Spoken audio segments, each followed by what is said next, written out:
दर्शकों, आज की सबसे बड़ी राजनीतिक खबर। लोकसभा में नेता प्रतिपक्ष और कांग्रेस सांसद राहुल गांधी पर महाराष्ट्र के मुख्यमंत्री देवेंद्र फडणवीस का सीधा हमला।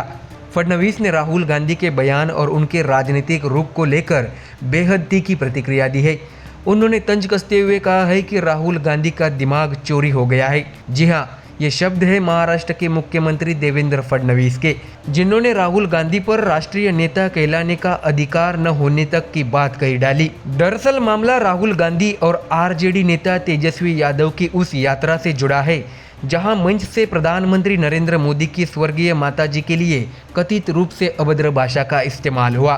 बीजेपी का आरोप है कि इस मंच से न सिर्फ पीएम मोदी को निशाना बनाया गया, बल्कि उनकी पूज्य माताजी का भी अपमान किया गया और राजनीति में इस तरह की नीचता पहले कभी नहीं देखी गई। इस पर देवेंद्र फडणवीस ने निशाना साधते हुए कहा है कि मैं साफ शब्दों में कहता हूँ और पहले भी कह चुका हूँ, राहुल गांधी का दिमाग चोरी हो गया है।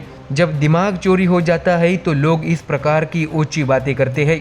राहुल गांधी खुद को राष्ट्रीय नेता कहते हैं, लेकिन इतनी ऊंची बातें करने वाले को राष्ट्रीय नेता कहलाने का कोई अधिकार नहीं है।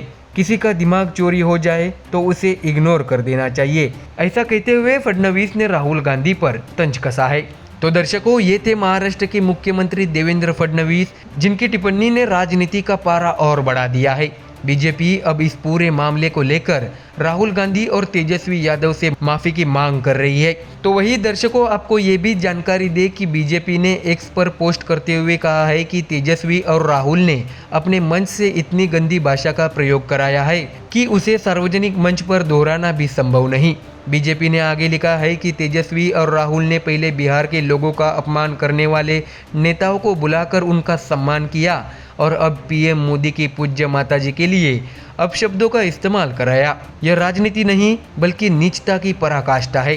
पार्टी ने साफ कहा है कि चाहे राहुल हो या तेजस्वी, अगर वे 1000 बार कान पकड़कर उठक बैठक करे तब भी बिहार की जनता उन्हें माफ नहीं करेगी।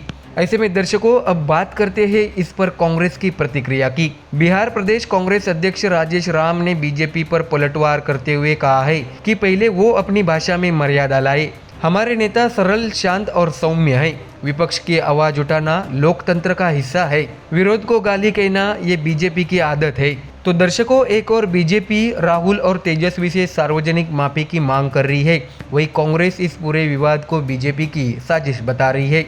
लेकिन बड़ा सवाल यही है कि क्या राजनीति अब इस स्तर तक पहुंच चुकी है जहां नेता न सिर्फ एक दूसरे पर बल्कि परिवारजनों पर भी निशाना साधने लगे हैं। ऐसे में अब ये विवाद केवल बिहार या महाराष्ट्र तक सीमित नहीं है।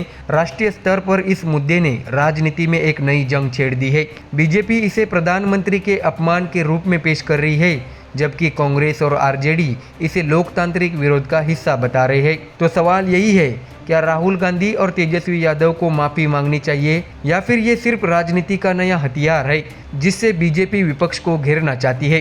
फिलहाल सियासी बयानबाजी जारी है और आने वाले दिनों में ये मुद्दा और गर्मा सकता है। तो दर्शकों, आप बने रहिए हमारे MDR न्यूज़ के साथ। आगे हम दिखाएंगे देश विदेश की बड़ी खबरें।